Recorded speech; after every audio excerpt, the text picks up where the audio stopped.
தரணி வாழ் தமிழர்களின் இதய ஒலி தமிழன் 24.com. கணவனால் தீ வைக்கப்பட்ட மனைவி உயிரிழப்பு, மட்டக்களப்பில் துயரம். எரிபொருள் கையிருப்பு தொடர்பில் அமைச்சர் வெளியிட்ட அறிவிப்பு.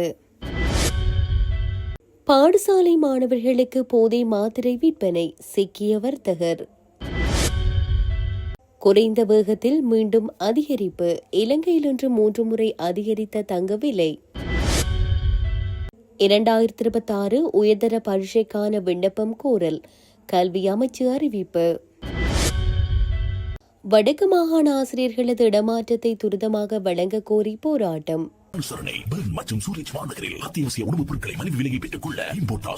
தொடர்பென விரிவான செய்திகள்.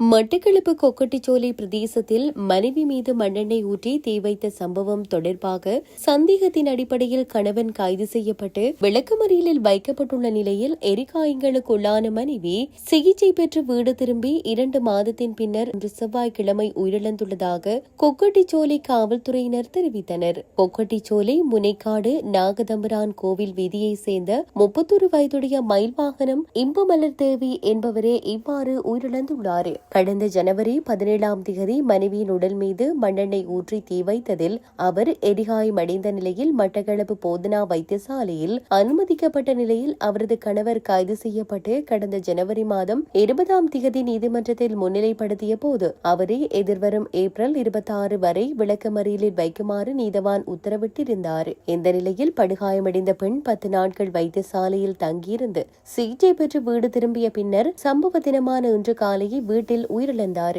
அவரின் சடலம் பிரேத பரிசோதனைக்காக மட்டு போதனா வைத்தியசாலையில் ஒப்படைக்கப்பட்டுள்ளதாக காவல்துறையினர் தெரிவித்தனர். இது தொடர்பான மேலதிக விசாரணைகளை கொக்கட்டிச்சோலை காவல்துறையினர் மேற்கொண்டு வருகின்றனர்.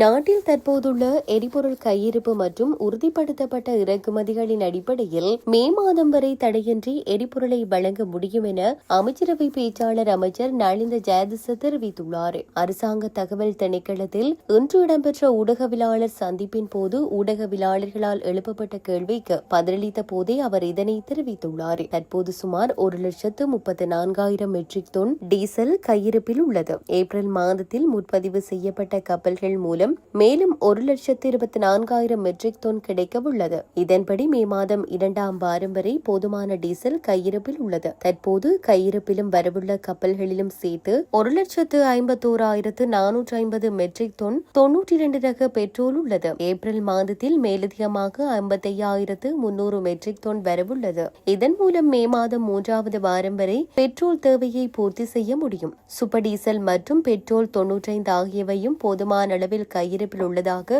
அவர் குறிப்பிட்டுள்ளார். மார்ச் 17ஆம் தேதி திறக்கப்பட்ட விலைமனு மூலம் ஏப்ரல் மாதத்திற்கான டீசல், பெட்ரோல் மற்றும் ஜூன் மாதத்திற்கான மசகு எண்ணெய் தொகுதிகள் பெறப்பட்டுள்ளன. தனியார் நிறுவனங்களின் சில கப்பல்கள் மற்றும் அரசாங்கத்தின் ஒரு மசகு எண்ணெய் கப்பல் ரத்து செய்யப்பட்டதால் ஏப்ரல் மாத கொள்வனவை உறுதிப்படுத்த புதிய விலைமனு ஒன்று திறக்கப்பட்டுள்ளது. இவ்வாறான அவசர கொள்வனவுகள் அவசியமா என்பது குறித்து ஆராய்வதற்கு விசேட குழு ஒன்று நியமிக்கப்பட்டுள்ளதாகவும் அமைச்சர் தெரிவித்தார்.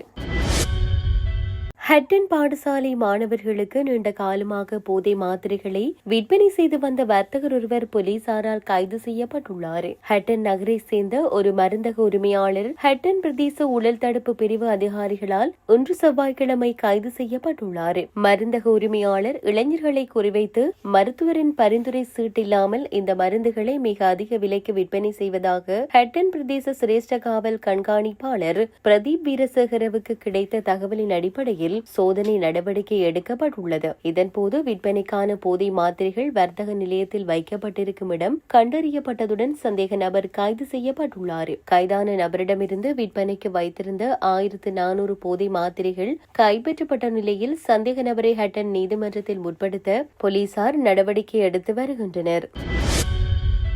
இலங்கையில் தங்கத்தின் விலையானது இன்று ஒரே நாளில் 3 தடவைகள் அதிரடியாக அதிகரித்துள்ளது. இதன்படி இன்று ஒரு நாளில் மாத்திரம் இதுவரை 20,000 ரூபாவால் தங்கத்தின் விலை அதிகரித்துள்ளதாக அகில இலங்கை நகையக வியாபாரிகள் சங்கம் அறிவித்துள்ளது.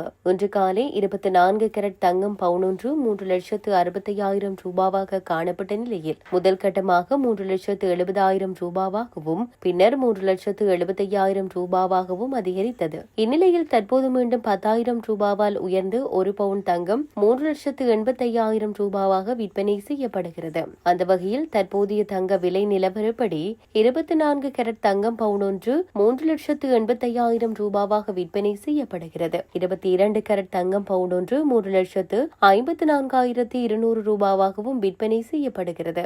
இதன்படி 24 கேரட் தங்கம் ஒரு கிராமின் விலை 48,125 ரூபாவாகவும் 22 கேரட் தங்கத்தின் ஒரு கிராமின் விலை 44,275 ரூபாவாகவும் விற்பனை செய்யப்படுகிறது. சர்வதேச சந்தையில் நிலவும் தளம்பல் நிலை மற்றும் உள்நாட்டில் தங்கத்தான கேள்வி மிக தீவிரமாக அதிகரித்துள்ளமையே வரலாறு காணாத விலை உயர்விற்கு காரணம் என குறிப்பிடப்பட்டுள்ளது.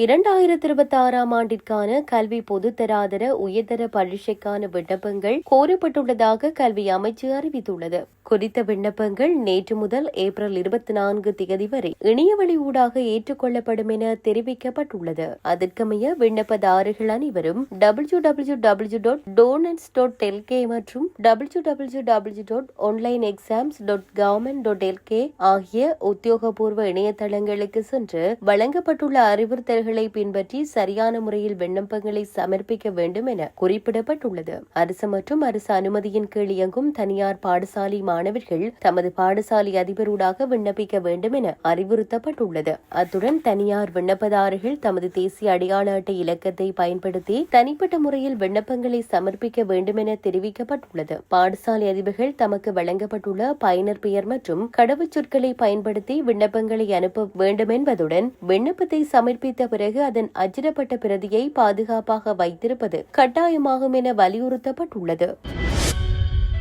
வடக்கு மாகாண கல்வி அமைச்சின் இடமாற்ற சபையால் இடமாற்ற பட்டியலிடப்பட்டுள்ளவாறு ஆசிரியர்களது இடமாற்றத்தை துரிதமாக வழங்க கோரி போராட்டம் ஒன்று முன்னெடுக்கப்பட்டுள்ளது.